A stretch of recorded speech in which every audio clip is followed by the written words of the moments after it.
संगात मारा हे प्रभु। सुख माने दुख मां, धक धकता धूप मां, रहजो संगात मारा हे प्रभु। सांजने बपोर मां, अंधारी रात मां, रहजो संगात मारा हे प्रभु।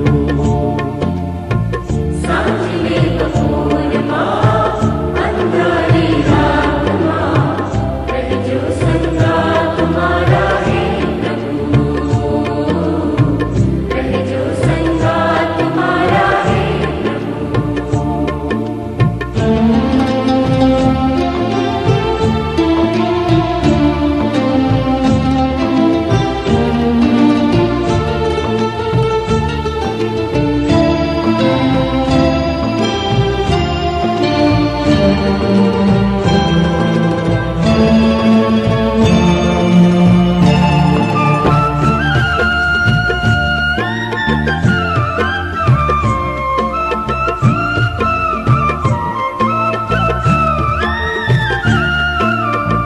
જીવનની હોડમાં, કાળની આ દોડમાં, શોધું છું એક સતવારો રે। શોધું છું એક સતવારો રે। જીવનની હોડમાં, કાળની આ દોડમાં, શોધું છું એક સતવારો રે। શોધું છું એક સતવારો રે। શોધું છું એક સતવારો રે। જીવનની ભીડમાં, જીવનની ભીડમાં, કાળજાની ખોરમાં, રહેજો સંગાત મારા હે પ્રભુ। જીવનની ભીડમાં, કાળજાની ઘોરમાં, રહેજો સંગાત મારા હે પ્રભુ। સુખમાં ને દુઃખમાં, ધક ધકતા ધૂપમાં, રહેજો સંગાત મારા હે પ્રભુ। સુખ માને દુઃખ માં, ધક ધકતા ધૂપ માં, રહેજો સંગાત મારા હે પ્રભુ। રહેજો સંગાત મારા હે પ્રભુ।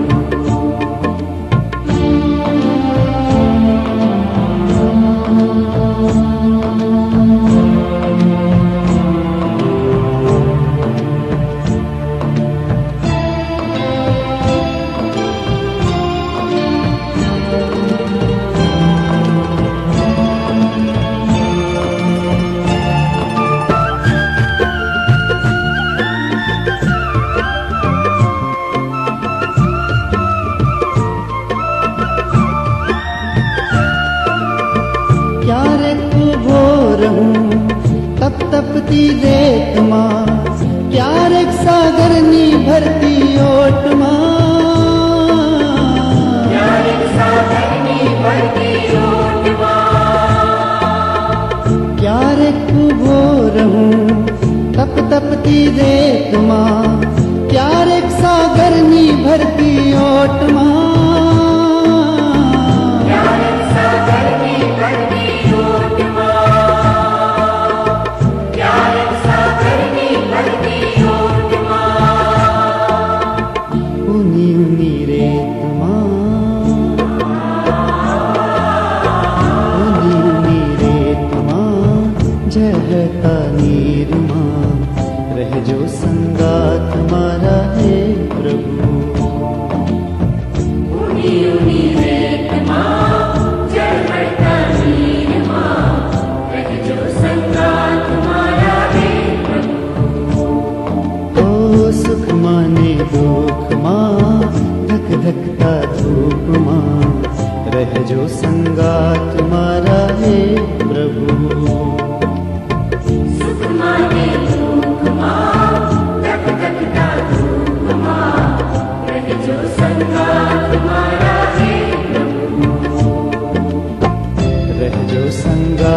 तुम्हारा हे प्रभु।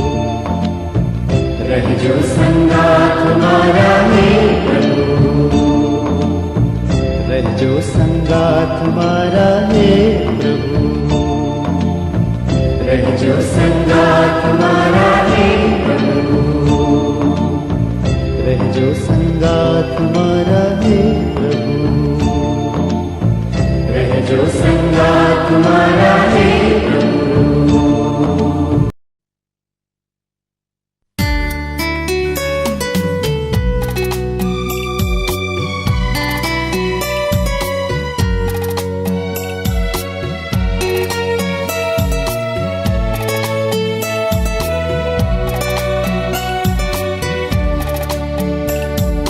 खुल जाएंगी किताबें जब भी हिसाब होगा, इंसाफ का तराजू यीशु के हाथ होगा। खुल जाएंगी किताबें जब भी हिसाब होगा, इंसाफ का तराजू यीशु के हाथ होगा। खुल जाएंगी किताबें।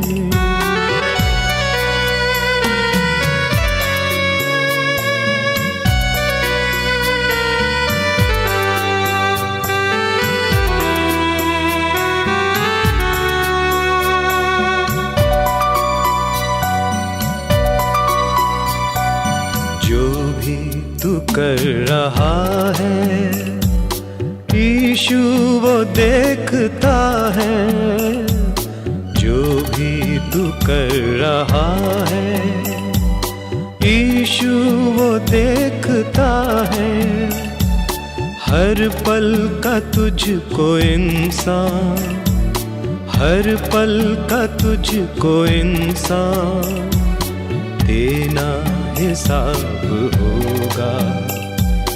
इंसाफ का तराजू यीशु के हाथ होगा। खुल जाएंगी किताबें जब भी हिसाब होगा, इंसाफ का तराजू यीशु के हाथ होगा।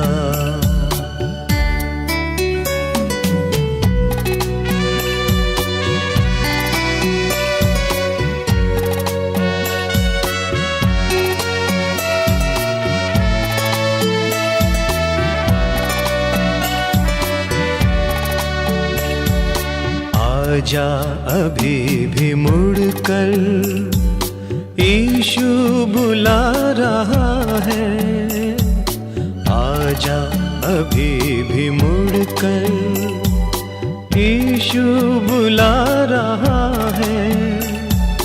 वरना ये याद कर ले, वरना ये याद कर ले, तेरा ही नाश होगा।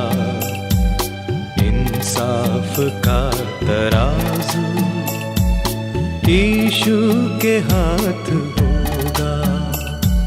खुल जाएंगी किताबें जब भी हिसाब होगा।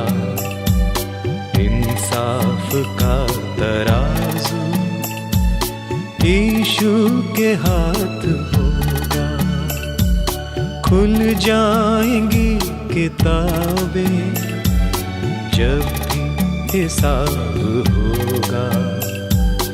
इंसाफ का तराजू यीशु के हाथ होगा।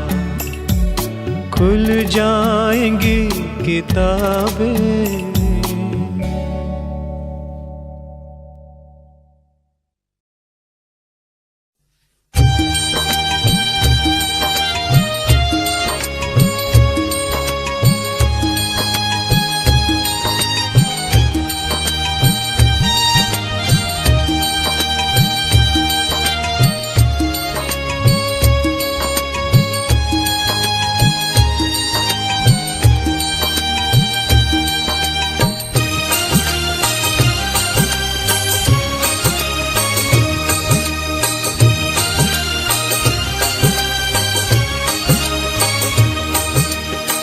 ભાઈ મને ભાગ્ય મળ્યા છે ઈસુ ગુરુ તારણહાર ભાઈ મને ભાગ્ય મળ્યા છે ઈસુ ગુરુ તારણહાર ભાઈ મને ભાગ્ય મળ્યા છે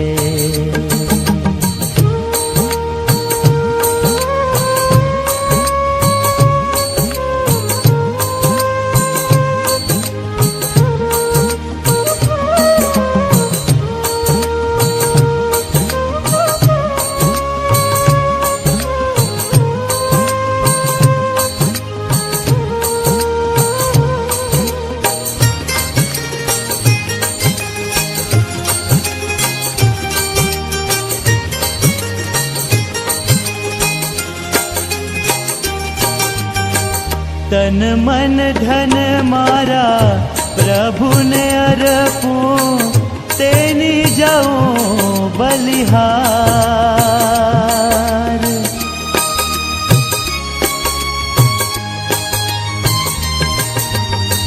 તન મન ધન મારા પ્રભુને અર્પું તેની જાઉં બલિહાર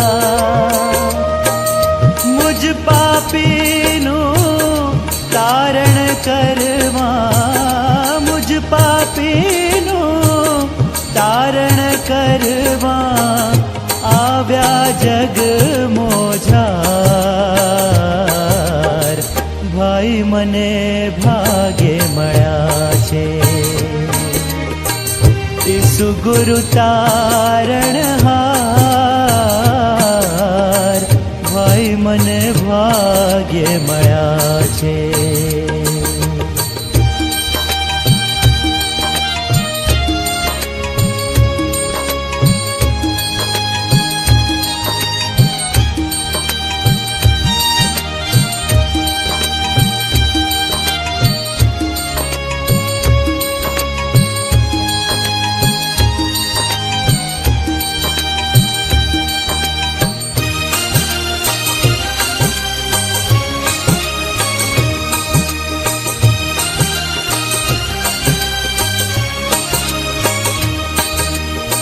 સ્વર્ગ છોડી પ્રભુ જગમાવ્યા ટાળવા કલંક કેરો ભાર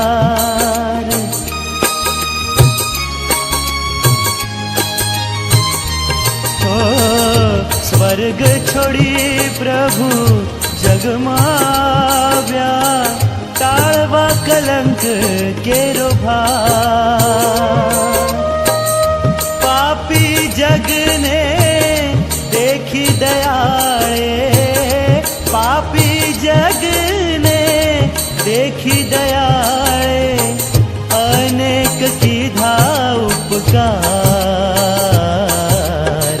ભાઈ મને ભાગ્ય મળ્યા છે ઈસુ ગુરુ તારણહાર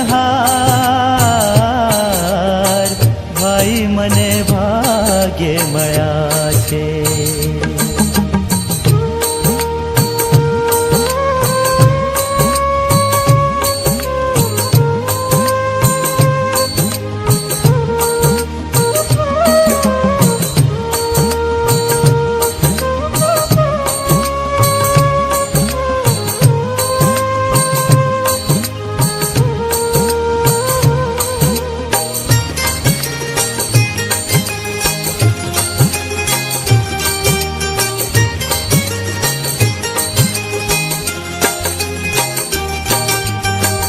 જે જન આશ ઈસુ પર રાખે તે પામશે ઉદ્ધાર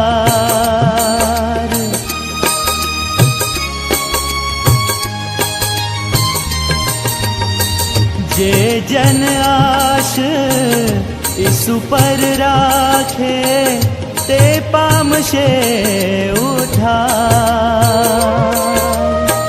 કહે વિશ્વાસી ગુરુ ગુણ ગાય કહે વિશ્વાસી દેશવાસી ગુરુ ગુણ ગાય, ઈસુનો બોલો જયકાર.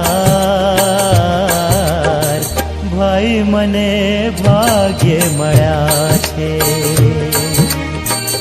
ઈસુ ગુરુ તારણહાર. ભાઈ મને ભાગ્ય મળ્યા છે, ભાઈ મને ભાગ્ય મળ્યા છે, ભાઈ મને ભાગ્ય મળ્યા છે.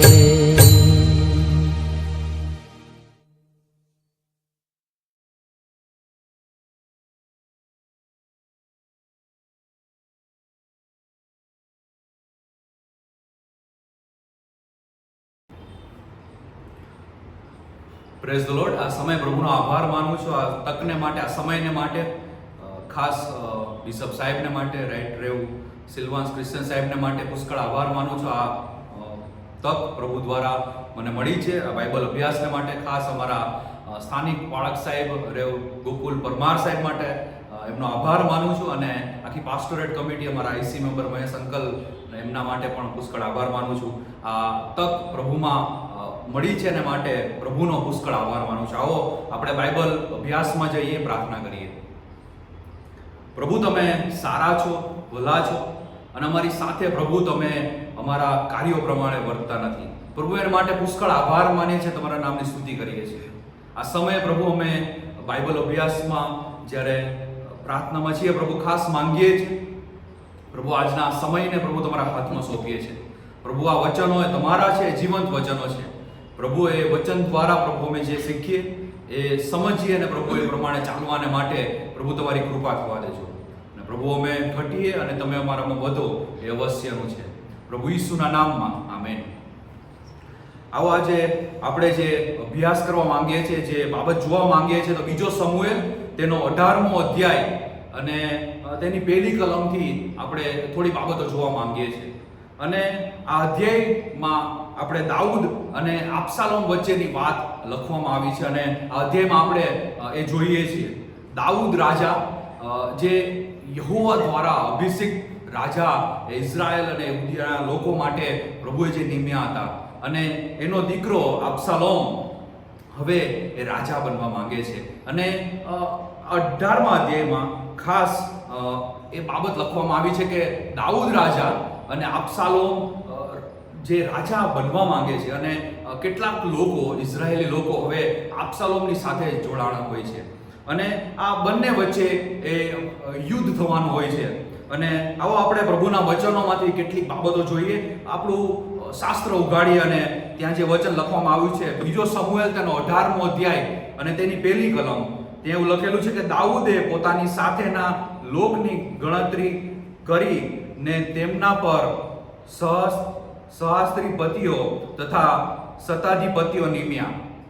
બીજી કલમ ત્યાં લખેલું છે દાઉદે ત્રીજા ભાગના લોકને યોઆબના હાથ તળે, ત્રીજા ભાગને યોઆબના ભાઈ એટલે સરુયાના દીકરા અબીસાઈના હાથ તળે, ને ત્રીજા ભાગને ઇત્તાઈ ગિત્તીના હાથ તળે મોકલ્યા.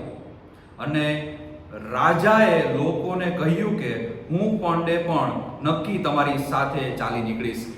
દાઉદ રાજા અહીંયા જે સૈન્ય હતું એના 3 ભાગ કરે છે, અને પ્રથમ જે ભાગ છે એનો જે અધિકારી, એના જે સેનાપતિ હોય છે, એ જે ત્રીજા ભાગમાંથી જે પહેલો ભાગ છે એનો અધિકારી, એ સેનાપતિ, એ તો યોઆબને નીમવામાં આવે છે. બીજો ભાગ છે એ 3 ભાગમાંથી જે બીજો ભાગ છે એ ભાગનો અધિકારી, એ સેનાપતિ, આગેવાન કહી શકાય, એ તો અબીસાઈ છે. અને ત્રીજો ભાગ એ ઇત્તાઈ ગિત્તીને આપવામાં આવે છે. અહીંયા દાઉદ રાજા, એની સાથે જે લોકો હોય છે, અને આબશાલોમ અને એની સાથેના જે લોકો હોય છે, એ બંને વચ્ચે એ યુદ્ધ થવા જઈ રહ્યું છે. અને આવો આપણે આગળની કલમોમાં જોઈએ. બીજો સમૂએલ તેનો 18મો અધ્યાય અને તેની 6ઠી કલમ, ત્યાં લખેલું છે આ પ્રમાણે લોકોએ ઇઝરાયલની સામે રણક્ષેત્રમાં ગયા અને એફ્રાઈમના વનમાં યુદ્ધ મચ્યું. 9મી કલમ, આબશાલોમે દેવયોગે દાઉદના ચાકર સાથે ભેટ થઈ ગઈ. આબશાલોમ પોતાના ખચ્ચર પર સવાર થયેલો હતો. તે ખચ્ચર એક મોટા એલોન વૃક્ષની ગીચ ડાળીઓ તળે ગયું, એટલે તેનું ડોકું એલોન વૃક્ષની અંદર ભરાઈ ગયું ને તે આકાશ તથા પૃથ્વી વચ્ચે લટકી રહ્યો અને તેની નીચેનું ખચ્ચર ચાલી ગયું. અહીંયા એ બાબત બને છે કે જ્યારે આ યુદ્ધ હવે રચાય છે, યુદ્ધ થાય છે, ત્યારે એવું બને છે કે આ ત્રણ જે ભાગ દાઉદ રાજા પાડે છે, પ્રથમ યોઆબ, બીજો ભાગ જે આપવામાં આવે છે તો અબીસાય, અને ત્રીજો ભાગ ઈતાઈ ગિત્તી, અને સામે આબશાલોમ અને એની સાથે જે લોકો હોય છે એ યુદ્ધ થવા જઈ રહ્યું છે. અને 9મી કલમમાં જ્યારે યુદ્ધ થઈ રહ્યું હોય છે ત્યારે એવું બને છે કે આબશાલોમ જ્યારે એના ખચ્ચર પર સવાર થતો હોય છે ત્યારે એનું ડોકું એ એલોન વૃક્ષની ડાળીઓમાં ફસાઈ જાય છે, અને એનું જ્યારે એ ડોકું એ માથું જ્યારે એમાં ફસાઈ જાય છે, નીચેથી ખચ્ચર ચાલી જાય છે. અને આ બાબત એક વ્યક્તિ જોવે છે. આવો આપણે જોઈએ 10મી કલમમાં ત્યાં આગળ શું લખેલું છે. અને ખચ્ચર ચાલી ગયું.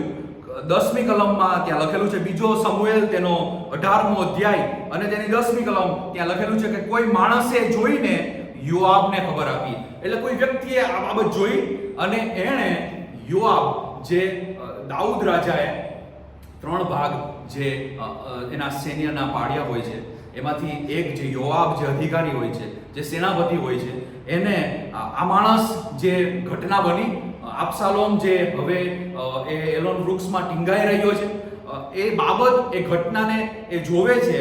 અને 10મી કલમમાં લખેલું છે કે એ જોઈને યોઆબને ખબર આપી કે જો મેં આબશાલોમને એક એલોન વૃક્ષ પર લટકતો જોયો. આ માણસ જે બાબત જોવે છે એ આબશાલોમની જે ઘટના આખી બને છે એ યોઆબને કહે છે. અને આ યુદ્ધમાં દાઉદ રાજા પોતે સામેલ નથી. લોકો એવું કહે છે કે રાજા, જો ત્રીજી કલમ વાંચે અને ચોથી કલમને આગળ વાંચીએ તો ત્યાં લોકો આજીજી કરે છે. દાઉદ રાજા કહે છે કે હું પણ આ યુદ્ધમાં જોડાઈશ, પણ લોકો એને વિનંતી કરે છે કે અમે કદાચ નાસી જઈએ પણ રાજા તમે અહીં સહી સલામત રહો અને અમારી જોડે યુદ્ધમાં આવતા નહીં. અને એક માણસ આખી ઘટના, જે આબશાલોમ જે એલોન વૃક્ષમાં એનું ડોકું અને આખું ડોકું ભરાઈ જાય છે, આખું શરીર લટકાયેલું હોય છે, એ બાબત જોવે છે. અને 10મી કલમ પછી 11મી કલમમાં આપણે જોઈએ કે હવે યોઆબ શું કહે છે. જ્યારે યોઆબને ખબર મળી કે આબશાલોમ સાથે આવી બાબત બની છે, ત્યારે 11મી કલમ ત્યાં લખેલું છે, યોઆબે પોતાને ખબર આપનાર માણસને કહ્યું કે અને જો તે જોયું તો તેને ત્યાં ને ત્યાં મારીને જમીન પર કેમ પાડ્યો નહીં? ત્યારે તો હું તને 10 રૂપિયા ને 1 કમરબંધ આપત. અહીંયા યોઆબ જે માણસ જે ખબર લઈને આવે છે એને એક બાબત કહે છે કે તે કેમ આવું ના કર્યું, કેમ તે આબશાલોમને જોઈને તેને મારી નાખ્યો નહીં? જો તેને મારી નાખ્યો હોત તો હું તને, ત્યાં લખેલું છે કે 10 રૂપિયા, બીજા ટ્રાન્સલેશનમાં ત્યાં 10 પીસીસ ઓફ સિલ્વર એવું લખવામાં આવ્યું છે, અને કમરબંધ આપત. જ્યારે આ બાબત બને છે ત્યારે એ માણસ, એ વ્યક્તિ જેનું નામ અહીંયા લખવામાં આવ્યું નથી, પણ યોઆબ એને એક બાબત કરવાનું કહે છે કે અલ્યા આ માણસ તે જોયું કે આબશાલોમ આવી રીતે લટકાઈ રહ્યો છે, તારી આગળ તક હતી, તારી આગળ એવી બાબત હતી કે તું એને જઈને મારી નાખત, અને તારે કરવા તે કેમ ના કર્યું? તમે આ બાબતનો વિચાર કરો. જ્યારે એની આગળ એ 10 રૂપિયા અને એ કમરબંધની વાત મૂકવામાં આવી હશે ત્યારે એ વ્યક્તિએ શું કર્યું? તમને શું લાગે છે શું કર્યું હશે એ વ્યક્તિએ? એ જઈને એણે શું એ વ્યક્તિ આબશાલોમને જઈને મારી નાખ્યો કે કદાચ હવે યોઆબ મને ઇનામ આપત? આવો આપણે વાંચીએ પ્રભુના વચનમાં આગળ શું કર્યું છે, શું એ માણસ શું કરે છે. આગળ વાંચીએ આપણે 12મી કલમ. તે માણસે યોઆબને કહ્યું, હવે જે ઇનામ અને જે સ્થાન યોઆબ એ માણસને આપવા માંગતો હતો, એણે વાત કીધી ત્યારે, અને એ 12મી કલમમાં લખેલું છે કે માણસ એ યોઆબને શું કહી રહ્યો છે. ત્યાં લખેલું છે કે તે માણસે યોઆબને કહ્યું, જો મને મારા હાથમાં 1000 રૂપિયા મળે તો પણ હું રાજાના દીકરા સામે મારો હાથ ઉગામું નહીં. હાલેલુયા. એક વ્યક્તિ એ યોઆબ જે ઇનામ આપવા માંગે છે એનાથી 100 ગણી ઇનામની રકમની વાત કરીને એવું કહે છે કે 10 રૂપિયા નહીં, પણ જો 1000 રૂપિયા હોત તો પણ હું રાજાના એ પુત્રને મારી નાખત નહીં. કેમ એવું કહે છે? એને તો એ રૂપિયા મળત, એનાથી ઘણું બધું કરી શકત, એ કમરબંધ મળત અને યુદ્ધમાંથી પાછો આવત ત્યારે એના સાથી મિત્રો એને કહેત કે વાહ તારા કમર પર આ શું છે, અને ત્યારે કહેત કે મેં એ અબશાલોમને મારી નાખ્યો છે, એને વાહ વાહ થાત, એ માન મળત. યોઆબ જે કહેવા માંગતો હતો કે તે એવું શું કામ ના કર્યું, કેમ કે એવું કર્યું હોત તો તને માન મળત, એ ઇનામ મળત, પણ એ માણસ છે, એનું નામ એ લખવામાં નથી આવ્યું, પણ એનું કાર્ય અહીંયા લખવામાં આવ્યું છે. એ કાર્ય જે એણે કર્યું 12મી કલમમાં આપણે ફરીથી જોઈએ અને આગળ વાંચીએ. જો મને મારા હાથમાં 1000 રૂપિયા મળે તો પણ હું રાજાના દીકરા સામે મારો હાથ ઉગામું નહીં, કેમ કે અમારા સાંભળતા રાજાએ તને, અબીસાઈને તથા ઇત્તાઈને એવું ફરમાવ્યું હતું કે ખબરદાર જુવાન અબશાલોમને કોઈ હાથ અડકાડે નહીં. દાઉદ રાજાએ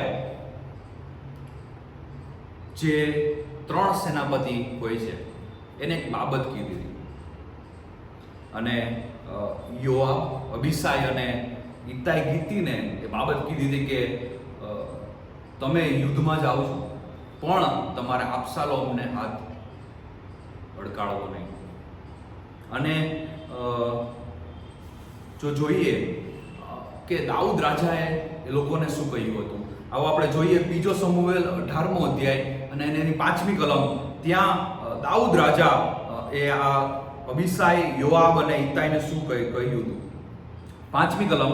અને યોઆબ, અબીસાય તથા ઇત્તાઈને રાજાએ આજ્ઞા કરી કે તે જુવાન સાથે એટલે અબશાલોમ સાથે મારી ખાતર નરમાસથી વર્તજો, અને અબશાલોમ વિશે જે સૂચના રાજાએ સઘળા સરદારોને કરી તે સર્વ લોકોએ સાંભળી. આ રાજાએ એક વાત કીધી, એ સરદારોને કીધી, પણ ત્યાંના લોકોએ પણ આ વાત સાંભળી, અને આ માણસ પણ એમાંનો એક હતો કે જેણે રાજાએ જે વાત કીધી એ સાંભળી. શું આ બાબત આજે આપણા જીવનમાં લાગુ થઈ રહી છે? ઘણી બધી વખત આપણી આગળ એવા પ્રશ્નો હોય, આપણી આગળ એવી બાબતો હોય કે રાજાએ કોને કીધું? સરદારોને કીધું, અધિકારીને કીધું, અને એ આજ્ઞા પાલન કોણે કર્યું? એ માણસે કર્યું. અને એ વ્યક્તિએ એવું કીધું કે રાજાએ જે આજ્ઞા માની છે એ તારા ઇનામ કરતા શ્રેષ્ઠ છે. રાજાએ જે આજ્ઞા આપી છે માનવાને માટે, જે આજ્ઞા આપી છે એ કોઈ પણ કમરબંધ કરતા શ્રેષ્ઠ છે. કેમ કે એ રાજાની આજ્ઞા છે. રાજાની આજ્ઞાથી ઉપર કોઈ બાબત નથી. કોઈ દુનિયાવી બાબત એ રાજાની આજ્ઞા કરતા વિશેષ નથી. અને આ વ્યક્તિએ આવીને એ જ બાબત યોઆબને સમજાવવાની કીધી. યોઆબને પણ એ જ કીધું કે યોઆબ, તું મને 10 રૂપિયાની વાત કરે છે, પણ જો 1000 રૂપિયા હોત તો પણ રાજાની વાતનું ઉલ્લંઘન ન કર.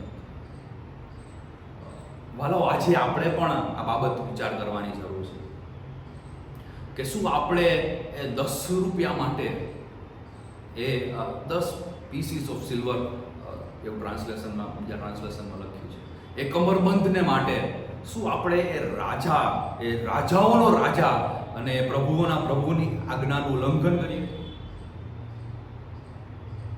આ માણસે ઉત્તમ નમૂનો આપ્યો. એણે એવું કીધું કે યોઆબ, તું 1000 રૂપિયા આપ. કોઈ પણ મને 1000 રૂપિયા મળે ને તો પણ રાજાએ જે બાબત કીધી છે એનાથી વિરુદ્ધ ઉકારી નહીં. અને ઘણી બધી વખત આપણી આગળ પણ એવો પડકાર હોય છે કે આપણે એ પ્રભુ ઈસુની વાત માનવાની હોય, પ્રભુ ઈસુને જે સ્થાન દેવાનું હોય, અને સામે એક ઇનામ પણ હોય જે જગતનું હોય અને જે ટૂંક સમયનું. અને ઘણી બધી વખત એવા પણ બનાવો બને છે કે આપણે એ ઇનામને માટે એ રાજાની આજ્ઞાનું ઉલ્લંઘન કરી દઈએ છીએ. અહીંયા શું બને છે? એક અધિકારી જે દાઉદ રાજાએ નિમે છે, એક સરદાર જે દાઉદ રાજા નિમે છે, એ આજ્ઞાના ઉલ્લંઘનમાં જઈ રહ્યો છે. પણ એક માણસ જેનો કોઈ હોદ્દો લખવામાં નથી આવ્યો એ આજ્ઞા પાલન કરી રહ્યો છે. ઘણી બધી વખત આપણને એવા પણ પ્રશ્નો હોય કે અધિકારીને આ વ્યક્તિને પેલા વ્યક્તિ એ આજ્ઞા પાલન નથી કરી રહ્યા, એનાથી કોઈ ફેર નથી પડતો. શું આપણે કરી રહ્યા છીએ? આ વ્યક્તિએ પોતાના જીવનને એ આગળ મૂકવાની કોશિશ કરી કે મારે તો એ રાજાની આજ્ઞા માનવી છે. એ અધિકારી અહીંયા રાજાની વાત માનવા માટે તૈયાર નથી, પણ એ વ્યક્તિ એ રાજાની વાત માનવા માટે તૈયાર છે.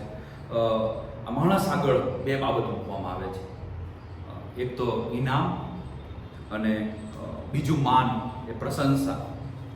પણ એથી વિશેષ એ બાબત એનામાં જીવન છે તો આજ્ઞા પાલન છે. યુદ્ધની વચ્ચે આજ્ઞા પાલન. યુદ્ધ ચાલી રહ્યું છે અને યુદ્ધ પણ કોની વચ્ચે છે? બે ભાઈઓ વચ્ચે. આ બાજુ પણ ભાઈઓ જ છે અને આ બાજુ પણ ઈશ્વરના જ લોકો છે. એ વચ્ચે આ વ્યક્તિ રાજાની આજ્ઞા માનવાનું વધારે પસંદ કરે છે. ઘણી બધી વખત આપણે પણ એ આત્મિક દોડમાં એવા પ્રશ્નોમાંથી પસાર થતા હોઈએ છીએ જ્યાં આપણને ઇનામ કાં તો એ રાજાની આજ્ઞા, એ બે પરિસ્થિતિ હોય છે. એ માન અને સ્થાન કાં તો એ રાજાની આજ્ઞા માનવા માટે એ બાબત હોય છે. આપણે શું પસંદ કરીએ છીએ? કેમ આ વ્યક્તિ એ રાજાની વાત માનવાનું વધારે પસંદ કરે છે એ આપણે આગળ જોઈશું. એની પહેલા આપણે કાઢી યશાયાનું પ્રબોધકનું પુસ્તક, તેનો 11મો અધ્યાય અને તેની 5મી કલમ. યશાયા પ્રબોધકનું પુસ્તક, તેનો 11મો અધ્યાય અને તેની 5મી કલમ. ત્યાં કમરબંધ વિશે લખવામાં આવ્યું છે. ન્યાયપણું તેનો કમરપટ્ટો ને વિશ્વાસુપણું તેનો કમરબંધ થશે. હાલેલુયા. વિશ્વાસુપણું એ જ એ હરેક વિશ્વાસીને માટે એનો કમરપટ્ટો છે. જગત કઈ રીતે સળગારે છે એ કરતાં વિશેષ આપણે પ્રભુમાં આત્મિક રીતે કેવા બનવા માંગીએ છીએ? શું એ વિશ્વાસના બાબતમાં, એ ન્યાયપણાના બાબતમાં આપણે આગળ વધવા માંગીએ છીએ? અને આપણે જોઈએ ઓબિડિયન્સની વેલ્યુ એ જગતની વસ્તુઓ કરતાં વિશેષ છે. ઓબિડિયન્સ એ કોઈ પણ એની વેલ્યુમાં આંકી ના શકે. ઘણી બધી વખત આપણને પ્રશ્નો પણ થાય કે અમે આજ્ઞા પાલન કરીએ છીએ તો અમને શું બદલો મળશે? તો આપણે વિચારવાની જરૂર છે કે આ વ્યક્તિ એક ઉત્તમ નમૂનો આપે છે કે 1000 રૂપિયા પણ એ આજ્ઞા પાલન કરતા વિશેષ નથી. આજ્ઞા પાલન વિશેષ. અને આવો આપણે જોઈએ પ્રભુના વચનમાં આગળ બીજો સમુએલ, તેનો 18મો અધ્યાય અને તેની 13મી કલમ. ત્યાં લખેલું છે, એ હુકમ નહીં માનીને જો મેં તેનો જીવ સામે દગો કર્યો હોત, તે માણસ તે વ્યક્તિ હવે એવું કહી રહ્યો છે યોઆબને કે જો મેં એ હુકમ ન માન્યો હોત અને એની એ આજ્ઞાની વિરુદ્ધ મેં કોઈ કાર્ય કર્યું હોત તો ત્યાં લખેલું છે 13મી કલમ આપણે જોઈએ, બીજો સમુએલ 18મો અધ્યાય અને તેની 13મી કલમ. એ હુકમ નહીં માનીને જો મેં તેના જીવ સામે દગો કર્યો હોત ને રાજાથી છાની એવી કોઈ વાત નથી તો તું પણ પોતે પણ મારી વિરુદ્ધ થાત. આ વ્યક્તિ એક સુંદર વાત અહીંયા કહે છે કે જો મેં એવું કરી નાખ્યું હોત, ત્યાં લખેલું છે કે રાજાથી છાની એવી કોઈ વાત નથી. શું આ જગ્યાએ દાઉદ રાજા ઉપસ્થિત છે? આ જગ્યાએ દાઉદ રાજા ઉપસ્થિત નથી. આ જે ઘટના બની રહી છે, અબ્સાલોમ એલોન વૃક્ષમાં ટીંગાઈ રહ્યો છે અને આ વ્યક્તિ અને યોઆબ જ્યારે ઊભા છે ત્યારે દાઉદ રાજા એ જગ્યાએ નથી. પણ આ વ્યક્તિ એવું કહે છે કે એક દિવસે રાજાને આ વાતની ખબર પડે અને જ્યારે રાજાને આ વાતની ખબર પડે ત્યારે ખબર નહીં એનું પરિણામ શું આવત. હલાવ આપણે પણ આ બાબત આપણા જીવન માટે વિચારવાની જરૂર છે. ઘણી બધી વખત આપણે જ્યારે આજ્ઞા પાલનમાં આગળ વધતા હોઈએ ત્યારે એ બાબત ખાસ વિચારવાની જરૂર છે કે રાજાથી છાની એવી કોઈ વાત નથી. એવી કોઈ વાત નથી કે જે તમે ને હું કરશું અને એ ગુપ્ત જ રહેશે આજીવન. એક દિવસ એવો આવશે કે જ્યારે જે કાંઈ પણ બાબત તમે અને મેં કરી હશે એક દિવસ એ પ્રગટ કરવામાં આવશે.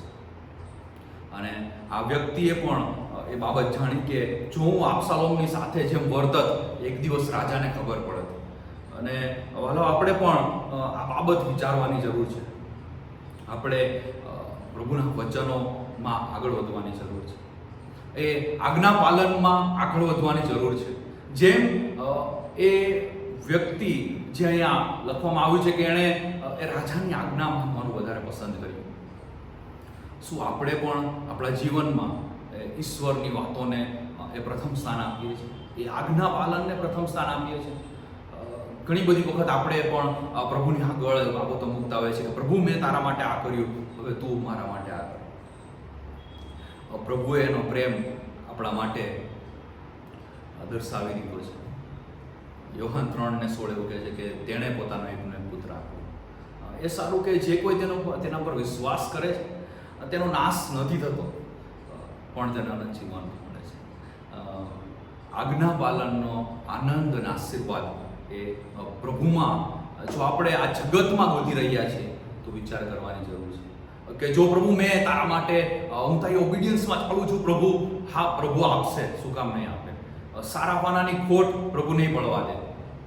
પણ શું એ જ મારો ઉદ્દેશ છે? શું આજ્ઞા પાલન એટલે જ હું કરું છું કે મને એ ઇનામ આ પૃથ્વી પરનું જ ઇનામ જોઈએ છે કે મને એ પ્રભુમાં આનંદ છે?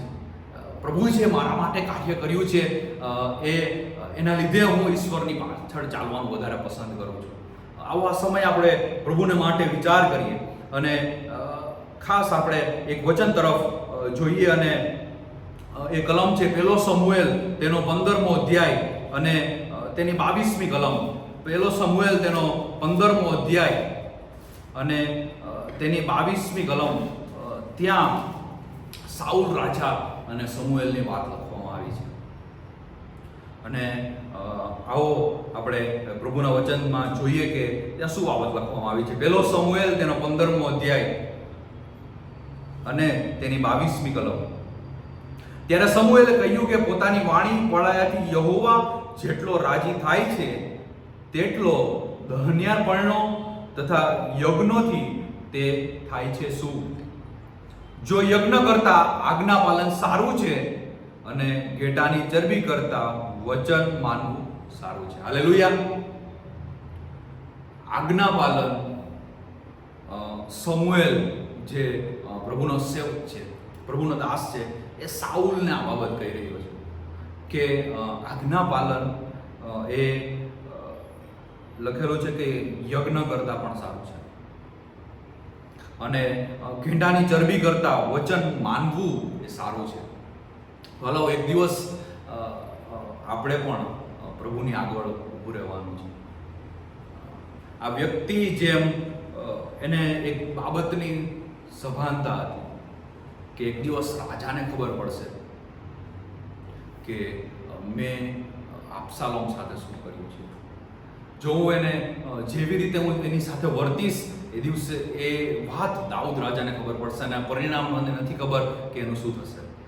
એવી જ રીતે એક દિવસ રાજાઓનો રાજા અને પ્રભુઓનો પ્રભુ પૃથ્વી પર આવશે તમને અને મને લેવાને માટે, અને એની સામે પણ આપણે ઊભા રહેવાનું થશે.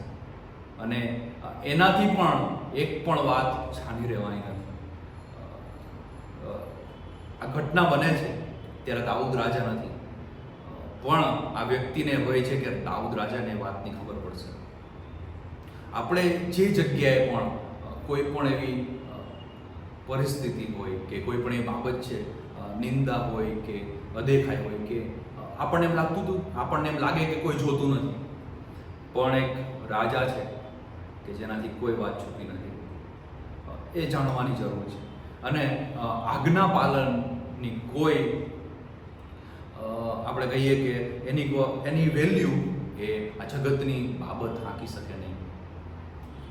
આજ્ઞા પાલનને લીધે જો આપણે એવું વિચારીએ છીએ કે હું આજ્ઞા પાલન કરીશ તો પ્રભુ મને આ લઈ દો, પ્રભુ મને આ આપો, એથી વિશેષ પ્રભુ તમારા અને મારા જીવનમાં કાર્ય કરવા માંગે છે. આજ્ઞા પાલનનો આશીષ અને આશીર્વાદ એ છે કે આ વ્યક્તિને ક્યારેય નિર્ભયતાથી એટલે ભયમાં રહેવાનો એને વારો નહીં આવ્યો.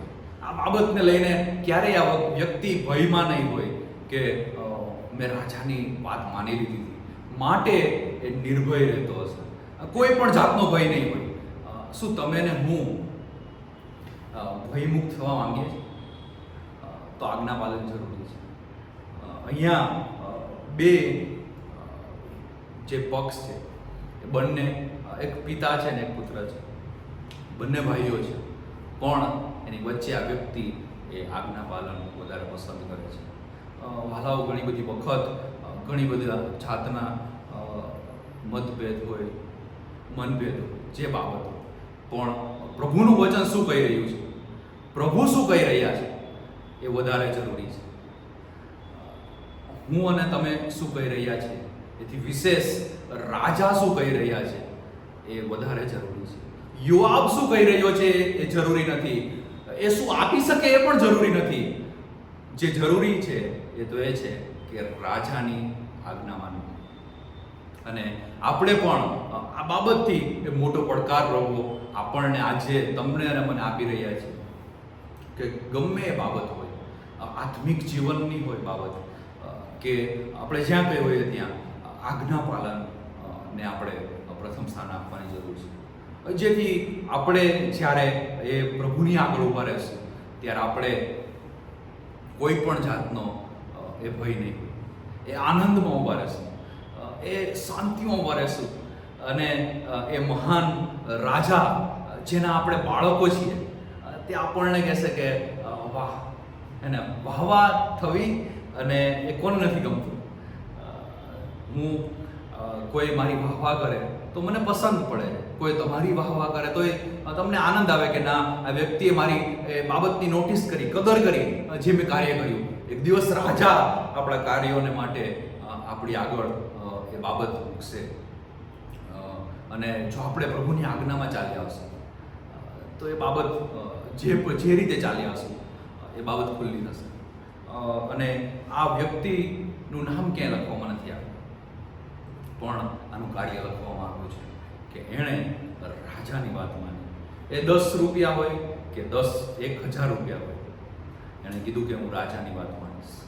આજે રાજાની વાત માનવા માટે કઈ બાબત છે કે તમને ને મને અને મારે પણ મારા જીવન માટે આ વિચારવાનું છે કે કઈ બાબત છે કે જે આપણને પ્રભુની આજ્ઞા પાળવામાં રોકી રહી છે. શું એ કોઈ જગતની બાબત છે? એ જગતનું ઇનામ મેળવવા માટે આપણે દોડી રહ્યા છીએ અને રાજાની આજ્ઞા માનવાનું આપણે બાજુમાં મૂકી રહ્યા છીએ. શું કોઈ બાબત છે કે જે કમરબંધ લોકો મને માન આપશે, સ્થાન આપશે અને એની પાછળ દોડી રહ્યા છે? પણ જે માન અને સ્થાન રાજાઓનો રાજા અને પ્રભુઓનો પ્રભુ આપવા માટે તૈયાર છે, શું આપણે એ મેળવવા માટે દોડી રહ્યા છીએ?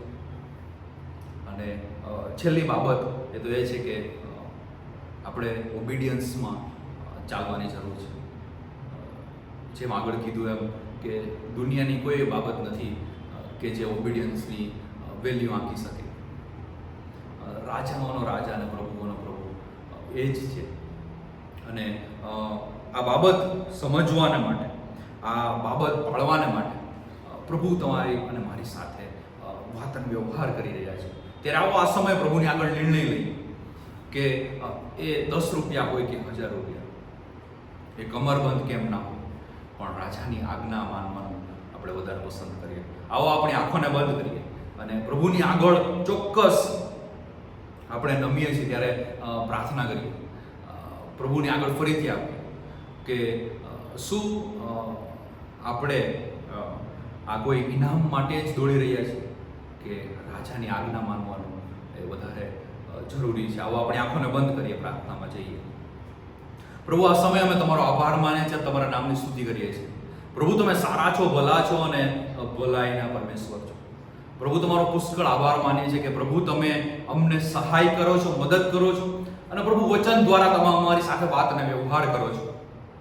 પ્રભુ, ખાસ અમે માંગીએ છીએ આ સમયે કે પ્રભુ જ્યાં કંઈ અમે આત્મિક યુદ્ધમાં હોઈએ, પ્રભુ જ્યાં કંઈ અમારે તમારી આજ્ઞા પાલન કરવાની હોય, જ્યાં કંઈ પ્રભુ અમે તમારી પાછળ ચાલવાનું હોય, પ્રભુ તમારા વચનોમાં પ્રભુ જે બાબતો લખી છે પ્રમાણે વર્તવાનું હોય, પ્રભુ તમારી કૃપા થવા દેજો કે પ્રભુ અમે હરેક પરિસ્થિતિમાં, હરેક સંજોગોમાં પ્રભુ તમારા વચનોને એ પ્રથમ સ્થાન આપીને પ્રભુ તમારા એ પવિત્ર આત્માની દોરવણીથી પ્રભુ અમે ચાલનારા બની શકીએ. ખાસ પ્રભુ તમારી સહાય માંગીએ છીએ કે પ્રભુ ઘણી બધી વખત ઓબિડિયન્સથી અમે ભટકી જવાને માટે પ્રભુ ઘણા બધા અમારી આગળ એવા સમયો આવે છે. પ્રભુ ઘણા બધા એવા એ બાબતો આવે છે કે જે અમને લલચાવી જાય છે કે રાજાની વાત ન માનવી. પણ પ્રભુ આ સમય અમે તમારી આગળ નમ્યા છે ત્યારે પ્રભુ પ્રાર્થના કરીએ છીએ કે પ્રભુ તમે અમને સહાય કરજો, પ્રભુ તમારે અમારી મદદ કરજો અને પ્રભુ ખાસ તમારી દોરવણીમાં પ્રભુ અમે આજ્ઞા પાલનમાં વધી શકીએ, પ્રભુ તમારા વચનોમાં વધી શકીએ અને પ્રભુ એ દ્વારા પ્રભુ અમે તમારામાં વધી શકીએ.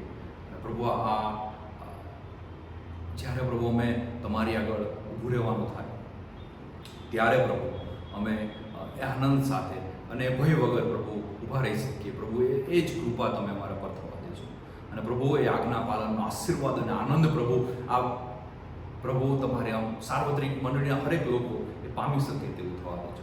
પ્રભુ ઈસુના નામમાં આમેન.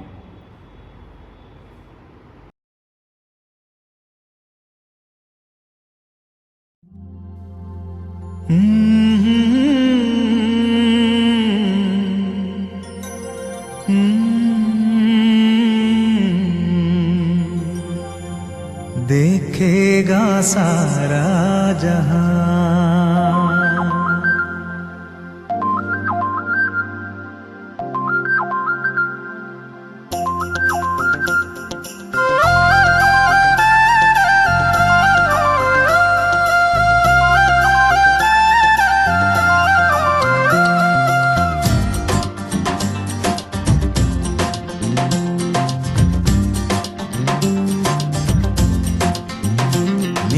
आसमां के पार जाएंगे, मेरा यीशु रहता वहाँ. नीले आसमां के पार जाएंगे, मेरा यीशु रहता वहाँ. हम मिलेंगे बादलों पर, हम मिलेंगे बादलों पर, देखेगा सारा जहां. नीले आसमां के पार जाएंगे, मेरा यीशु रहता वहाँ. नीले आसमां के पार जाएंगे, मेरा यीशु रहता वहाँ.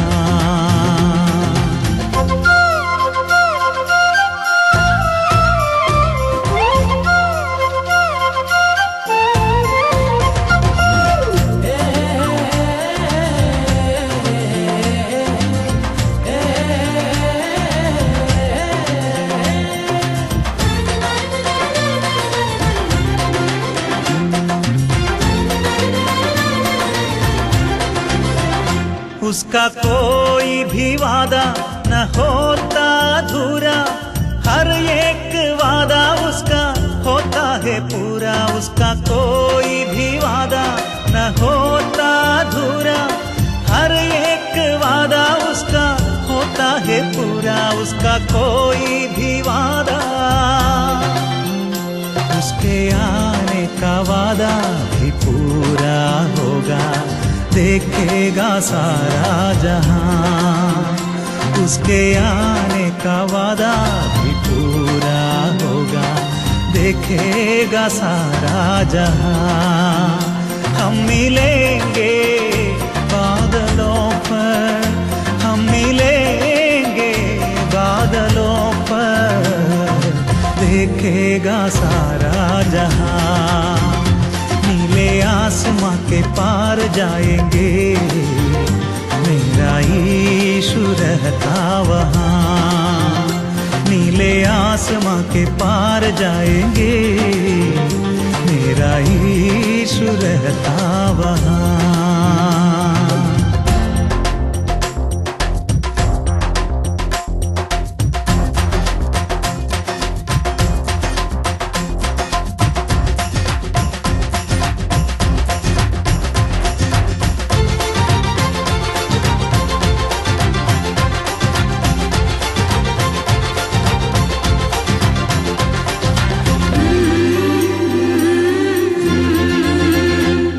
विश्वास है मेरा जो होगा पूरा, सपना ये मेरा न रहेगा अधूरा। ये विश्वास है मेरा जो होगा पूरा, सपना ये मेरा न रहेगा अधूरा। ये विश्वास है मेरा, तेरे संग हम रहेंगे अपने यीशु के, देखेगा सारा जहां। तेरे संग हम रहेंगे अपने यीशु के, देखेगा सारा जहां। हम मिलेंगे बादलों पर, हम मिलेंगे बादलों पर, देखेगा सारा जहां। नीले आसमां के पार जाएंगे, मेरा यीशु रहता वहाँ। नीले आसमां के पार जाएंगे, मेरा यीशु रहता वहाँ। हम मिलेंगे बादलों पर, हम मिलेंगे बादलों पर, देखेगा सारा जहां, देखेगा सारा जहां, देखेगा सारा जहां, देखेगा सारा जहां।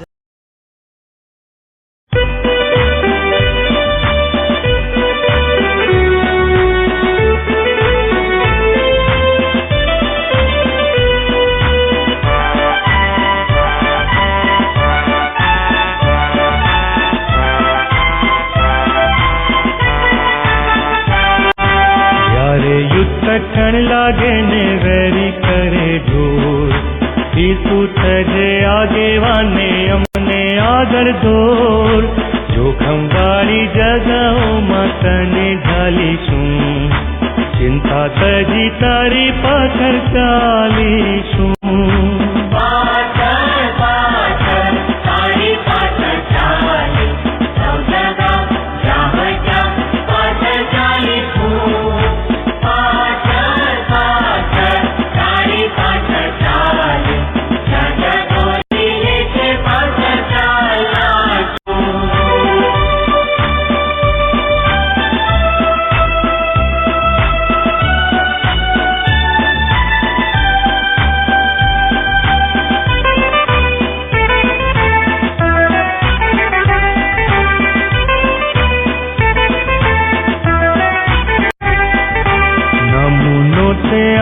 हमने भारे कछ बेठी माटे जे तू कैसे ते करीशू खुशी थी। सारो नमूनो लईने आज्ञा पाळीशू, પ્રીતિ થકી તારી પાછળ ચાલીશું. પાછળ પાછળ તારી પાછળ ચાલી સૌ સદા જ્યાં ત્યાં પાછળ ચાલીશું. પાછળ પાછળ તારી પાછળ ચાલી જ્યાં જ્યાં દોરી લે છે પાછળ ચાલાશું.